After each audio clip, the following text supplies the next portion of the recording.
Assalamualaikum warahmatullahi wabarakatuh. Selamat siang untuk Bapak Rahmat Taufik sebagai dosen dari pengampu mata kuliah Psikologi Anak. Kami dari kelompok 4 Psikologi Anak kelas 2A ingin mempresentasikan mengenai perkembangan sosio-emosional pada anak. Sebelumnya saya akan memperkenalkan anggota kelompok saya terlebih dahulu. Yang pertama ada Renika dengan NIM akhir 003, dilanjut dengan Dwi Rahma dengan NIM akhir 011, dilanjut dengan saya sendiri Nashwa Mili dengan NIM akhir 19, lanjut Marcella dengan NIM akhir 21, dan Ashifa dengan NIM akhir 22, dan yang terakhir ada Nurma dengan NIM akhir 35. Untuk materinya akan disampaikan oleh teman saya.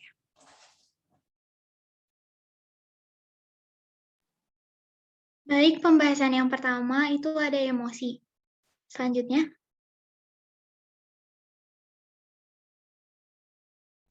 pengertian emosi.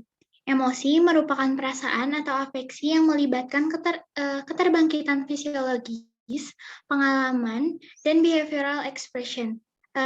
Menurut American Psychological Association, mereka mendefinisikan emosi sebagai pola reaksi yang kompleks yang melibatkan elemen pengalaman, perilaku, dan fisiologis yang digunakan seorang anak untuk menangani masalah atau peristiwa penting secara pribadi. Jadi emosi itu adalah bentuk perasaan atau pengaruh yang melibatkan sifat fisiologis seperti kegembiraan dan kesedihan, dan tingkah laku yang terlihat seperti senyum atau seringai. Emosi yang dirasakan adalah persepsi tentang perubahan tubuh. Emosi muncul pada saat manusia berinteraksi dengan lingkungan dan merupakan hasil untuk beradaptasi dengan lingkungan. Selanjutnya, komponen emosi.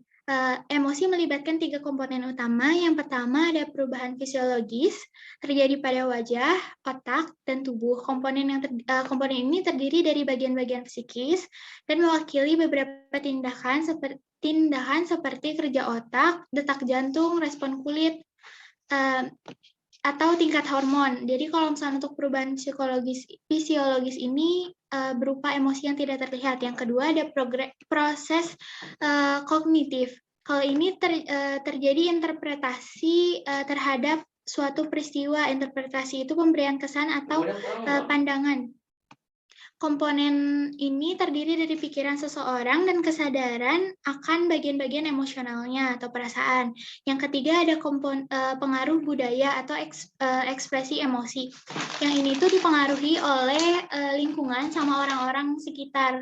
Jadi tergantung sama budaya yang ada di daerah tersebut. Kesimpulan dari komponen emosi yaitu suatu stimulasi yang melibatkan perubahan pada tubuh dan wajah, aktivasi pada otak, penilaian kognitif, perubahan perasaan, dan kecenderungan melakukan suatu tindakan yang dibentuk seluruhnya oleh peraturan-peraturan yang terdapat di suatu budaya. Selanjutnya, tahapan perkembangan emosi. Tahapan yang pertama itu perkembangan emosi dasar. Emosi dasar itu sifatnya universal dialami oleh semua manusia dan primata lainnya. Pada usia 6 bulan pertama terdapat perkembangan emosi dasar yang bisa dilihat dari perubahan dari wajah, tatapan, suara, dan postur tubuh gitu. Terus untuk emosi sendiri itu ada 4. Emosi dasar itu ada 4. Yang pertama ada kebahagiaan, marah, sedih, dan takut. Kebahagiaan. Rasa kebahagiaan itu mengikat bayi dan orang tua pada hubungan yang hangat, suportif, yang mendukung perkembangan kemampuan bayi. Usia 6-10 minggu, wajah bayi memunculkan grin yang disebut sebagai social smile. Selanjutnya, yang kedua itu ada marah dan sedih. Marah berkaitan dengan perkembangan kognitif dan motorik yang disebabkan oleh ketidakberhasilan melakukan gerakan yang diinginkan. Sedih terjadi untuk merespon rasa sakit, perpisahan, atau adanya halangan antara interaksi bayi dengan orang tuanya. Yang ketiga itu ada takut. Takut itu timbul pada tahun kedua paruh kehidupan pertama.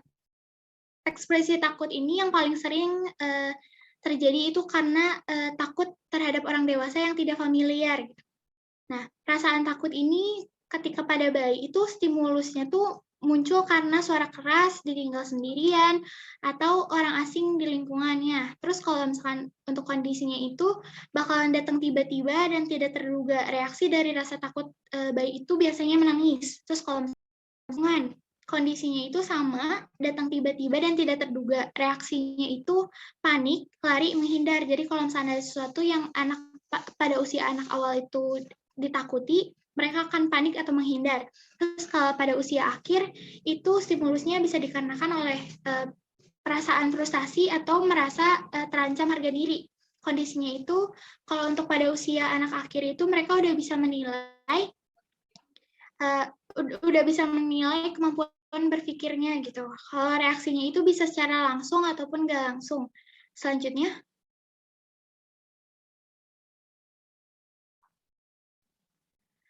tahapan yang kedua itu memahami dan merespon emosi orang lain. Ekspresi emosi bayi terpengaruhi dengan kemampuan mereka untuk menginterpretasikan tanda-tanda emosi orang lain. Pada 4 bulan pertama itu bayi sensitif terhadap struktur dan waktu interaksi tatapan wajah. 7-10 bulan itu bayi memahami ekspresi wajah sebagai pola yang terorganisasi. 8-10 bulan pertama itu terjadi social referencing. Pada 18 bulan itu bayi memahami perasaan senang orang lain. Terus tahapan yang ketiga itu munculnya self-conscious emotion, merupakan emosi lanjutan seperti perasaan malu, tersipu, bersalah, cemburu, dan bangga. Emosi ini dapat melukai atau mengembangkan kepekaan terhadap diri. Contohnya seperti terjatuh. Selanjutnya, perkembangan emosi pada bayi itu, kalau untuk bayi itu emosinya terbatas, cuman senang atau tidak senang. Kalau bayi senang itu mereka tersenyum, tertawa. Kalau bayi nggak senang itu mereka menangis. Menangisnya itu bisa karena lapar atau sakit. Pada anak usia awal itu mereka mulai mengekspresikan reaksi. Jadi mereka bisa mulai ada reaksi lain gitu, ada ekspresi lain. Terus kalau untuk anak akhir, peningkatan perkembangan kesesuaian antara rangsangan dan reaksi emosi. Jadi mereka spontan menekan dan menyembunyikan emosi atau strategi. Selanjutnya akan dibahas oleh rekan saya. Selanjutnya ada fungsi emosi dalam perkembangan anak. Yang pertama ada adaptasi dan survival. Adaptasi sosial anak sangat penting dan akan menentukan kemampuan adaptasi anak dengan lingkungannya. Mendorong sang anak agar memiliki rasa percaya diri sehingga mampu menempatkan dirinya, emosinya pada lingkungan yang tepat. Pandai bergaul dengan mendorong bermain bersama teman-temannya serta mengejarkan jenis-jenis emosi melalui permainan karakter. Dan yang kedua ada komunikasi. Komunikasi salah satu bentuk cara anak agar dapat menyatakan segala kebutuhan dan perasaannya kepada orang lain. Sebagai contoh, jika anak merasa sakit atau marah, biasanya mengekspresikan emosinya dengan menangis. Menangis merupakan salah satu bentuk komunikasi anak dengan lingkungannya saat ia belum mampu mengutarakan perasaannya dalam bentuk bahasa verbal. Seperti itu salah satu contoh komunikasi anak yang bermuatan emosional. Selanjutnya ada yang ketiga, regulasi emosi. Menurut Papalia, regulasi emosi digambarkan sebagai kemampuan dalam mengenali emosi diri sendiri dan orang lain, serta kemampuan mengkomunikasikan perasaannya. Jadi, regulasi pada anak yaitu kemampuan sang anak untuk mengelola dan memberikan respon terhadap sebuah pengalaman emosional. Anak akan belajar mengelola emosi, pikiran, dan perilakunya ketika menghadapi situasi yang tidak diinginkannya. Seperti jika ada beberapa situasi yang mungkin tidak berjalan sesuai rencananya, tetapi sang anak tidak harus meresponnya dengan negatif. Dan regulasi emosi juga memainkan peranan penting bagi keberhasilan menjalin relasi dengan kawan sebaya. Selanjutnya ada relasi attachment. Relasi attachment ini merupakan ikatan emosional yang erat antara dua orang. Kelekatan merupakan suatu hubungan yang didukung oleh tingkah laku lekat atau attachment behavior yang dirancang untuk memelihara hubungan tersebut. Next. Selanjutnya ada ciri emosi pada anak. Yang pertama itu ada kuat, sering muncul, mudah berubah, Respon mencerminkan individualitas, berubah dengan kekuatan, dan terakhir ada ditunjukkan melalui gejala tingkah. Selanjutnya ada bentuk reaksi emosi. Menurut Daniel Goleman dalam Muhammad Ali dan Muhammad Asrori, mengidentifikasi sejumlah kelompok emosi, yaitu sebagai berikut. Yang pertama ada amarah. Jadi di dalam amarah ini meliputi brutal, mengamuk, benci, marah besar, jengkel, kesal hati, terganggu, rasa pahit, berang, tersinggung, bermusuhan, tindak kekerasan, dan kebencian patologis. Yang kedua ada kesedihan. Di dalam kesedihan ini meliputi pedih, sedih, muram, suram, melankolis, mengasihani diri, kesepian, ditolak, putus asa, dan depresi. Selanjutnya ada rasa takut. Di dalam rasa takut meliputi cemas, takut, gugup, khawatir, was-was, perasaan takut sekali, sedih, waspada, tidak tenang, ngeri, kecut, panik, dan fobia. Selanjutnya ada kenikmatan. Jadi di dalam kenikmatan ini meliputi kebahagiaan, gembira, dengan puas, riang, senang, terhibur, bangga, kenikmatan indrawi, takjub, terpesona, puas, rasa terpenuhi, girang, senang sekali, dan mania. Dan selanjutnya ada cinta. Di dalam cinta ini meliputi penerimaan, persahabatan, kepercayaan, kebaikan hati, rasa dekat, bakti, hormat, kasmaran, dan kasih sayang. Selanjutnya ada terkejut. Jadi di dalam terkejut ini meliputi terkesiap, takjub, dan terpana. Dan bentuk reaksi emosi terakhir itu ada jengkel. Ada jengkel. Di dalamnya meliputi hina, jijik, mual, benci, tidak suka, dan memuntah. Dan yang terakhir ada malu. Di dalam malu ini meliputi rasa bersalah, malu hati, kesal hati, menyesal, hina, aib, dan hati hancur lebur. Selanjutnya akan dilanjutkan oleh rekan saya. Selanjutnya, saya akan menjelaskan mengenai peran maturasi atau kematangan dan belajar dalam perkembangan emosi. Yang pertama itu ada peran fisiologis, yang kedua itu ada belajar trial and error imitation conditioning, lalu yang ketiga ada hubungan maturasi dan belajar, dan yang terakhir yang keempat ada perkembangan organisasi otak yang berkaitan dengan perkembangan emosi.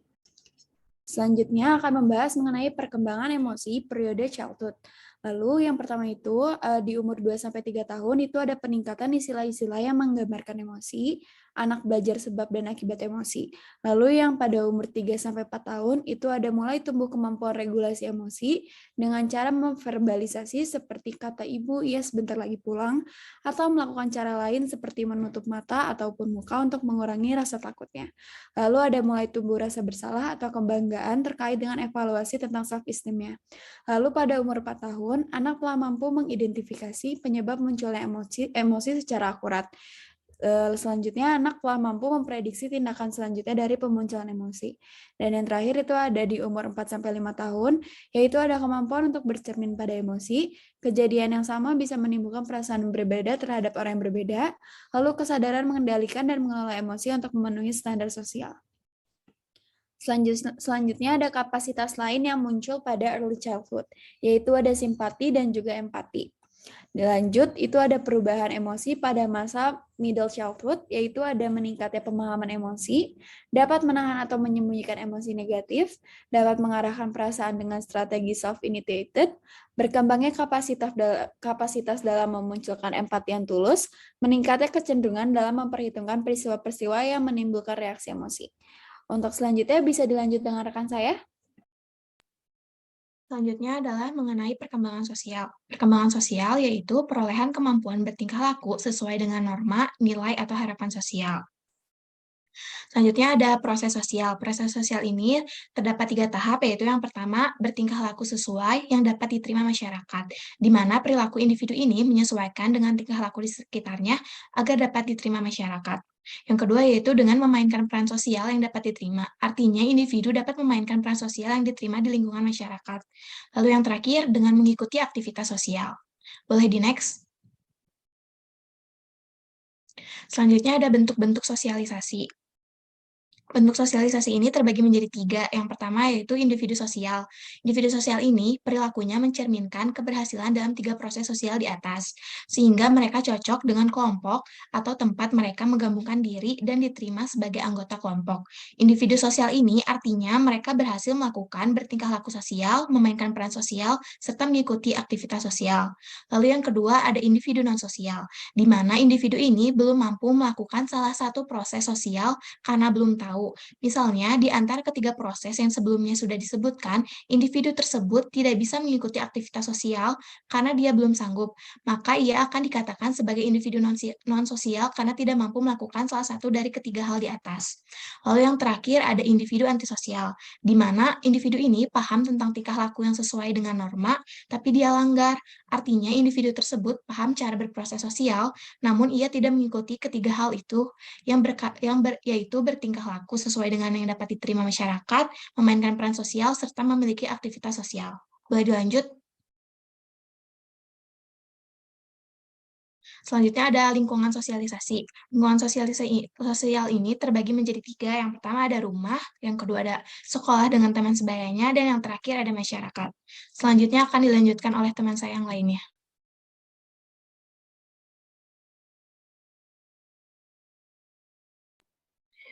Selanjutnya ada fungsi dari teman sebaya.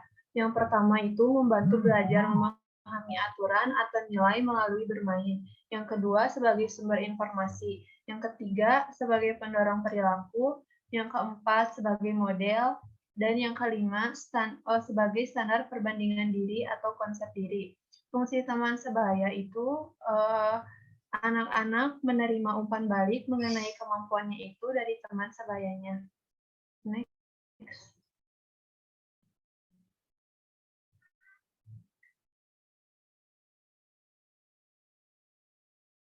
Selanjutnya ada ciri perkembangan sosial. Yang pertama ada pre-gang age. Pre-gang age itu masa awal kanak-kanak. Pada usia 24 bulan terjadi fase solitary play, yaitu di mana anak asyik bermain sendiri tanpa menunjukkan perhatian atau ketertarikan pada apa yang dilakukan oleh orang lain di sekitarnya. Tahap selanjutnya yaitu parallel play.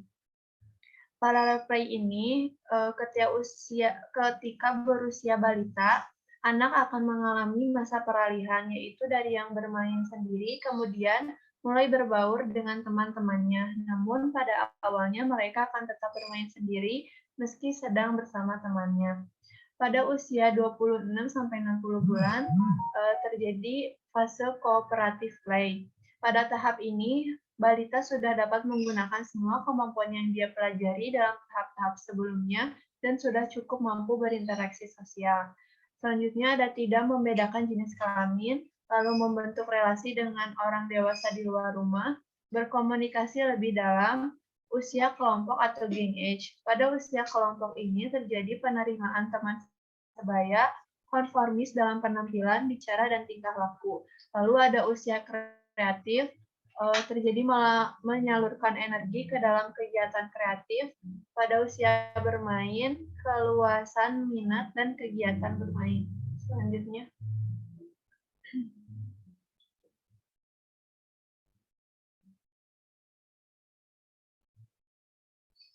Selanjutnya yaitu social problem solving. Social problem solving ini ada 3. Yang pertama, pada preschooler telah memiliki kemampuan untuk mengatasi konflik secara konstruktif. Yang kedua, konflik akan lebih sering terjadi dalam suatu persahabatan daripada dalam suatu pertemanan biasa. Dan yang ketiga, konflik adalah kesempatan bagi anak untuk belajar mengenai social problem solving. Selanjutnya akan dilanjutkan oleh teman saya.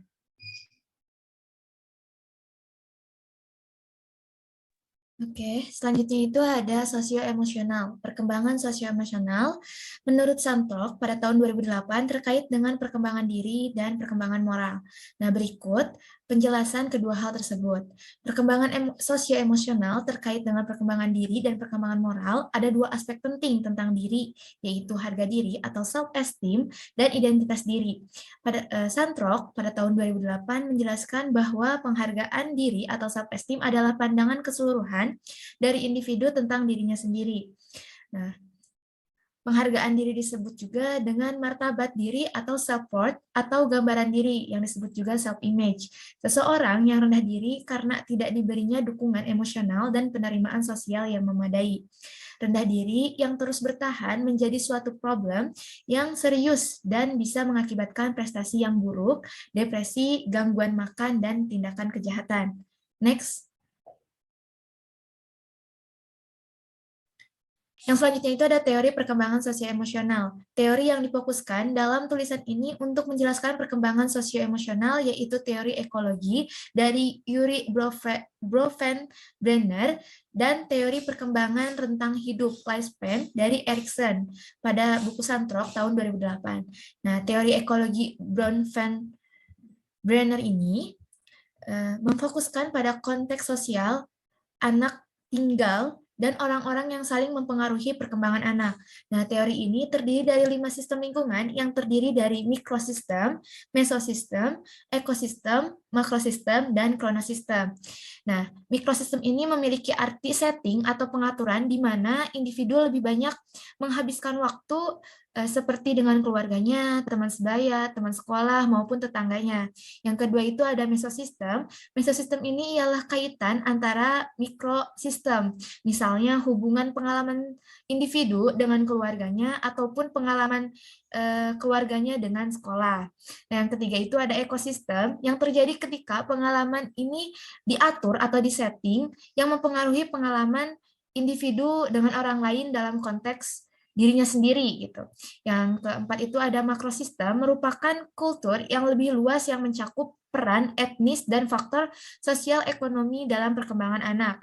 Dan yang kelima itu ada kronosistem, yaitu kondisi sosiohistoris dari perkembangan anak.